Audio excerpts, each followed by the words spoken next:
இன்னைக்கு உருளைக்கிழங்கை பற்றி ஒரு டிப்ஸ் சொல்கிறேன். உருளைக்கிழங்கு வந்து நிறைய பேர் வாங்கி வச்சிடும் கிலோ கணக்கில். அது வாங்கி வச்சோன்னா அதில் என்ன ஆகும், உருட்டை உருட்டையாக வரும். அதுவும் இல்லாமல் பச்சையாகிடும்.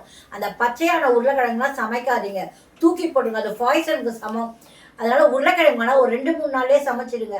அது மாதிரி ஏதாச்சும் அந்த பச்சை கலரில் அப்புறம் உருட்டை உருட்டையாக அதனோட இதுவும் வரும். நீங்களே பார்த்துருப்பீங்க உருளைக்கிழங்குல. அதனால் அந்த மாதிரி உருளைக்கிழங்குலாம் தூக்கி போட்டுட்டு நல்ல உருளைக்கிழங்கா சமைங்க. அது மாதிரி தேவையானது மட்டும் வாங்கி வச்சு சமைச்சிக்கோங்க. நிறைய சேமித்து வைக்காதீங்க உருளைக்கிழங்கெல்லாம். உருளைக்கிழங்கு வந்து வறுவல் பண்ணி தான் நிறைய எண்ணெய் ஊற்றி வறுவல் பண்ணி முறுமுறுன்னு சாப்பிடுவாங்க. சில பேருக்கு அது பிடிக்கும். அப்படிலாம் பண்ணாதீங்க. இப்போ ஆயில் சாப்பிட்டா உடம்புல கொழுப்பு சத்து இப்போத்தே குழந்தைங்களுக்கு சேரும். அதனால் சின்ன குழந்தைங்களுக்கு உருளைக்கிழங்கு வந்து பொரியல் பண்ணிவிடுங்க. வெங்காயம் போட்டு பொரியல் பண்ணி அது கொடுங்க. அதுக்கு வந்து ஆயில் கம்மியாக தான் ஊற்றுவோம். நீங்கள் சின்ன வயசுலேருந்து அதே பழக்கப்படுத்துனீங்கன்னா பொரியலே சாப்பிடுவாங்க.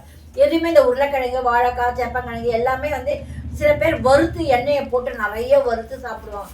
அப்படி பண்ணாதே, எல்லாமே பொரியலாக பண்ணி சாப்பிடுங்க. பொரியல் பண்ணால் எண்ணெய் கம்மியாக தான் நம்ம செலவு பண்ணுவோம். அப்போ குழம்பு நம்ம வந்து கொஞ்சமாக எண்ணெய் ஊற்றுவோன்றதால நம்ம கொழுப்பு சத்து அவ்வளோ எண்ணெயில் சேராது நமக்கு.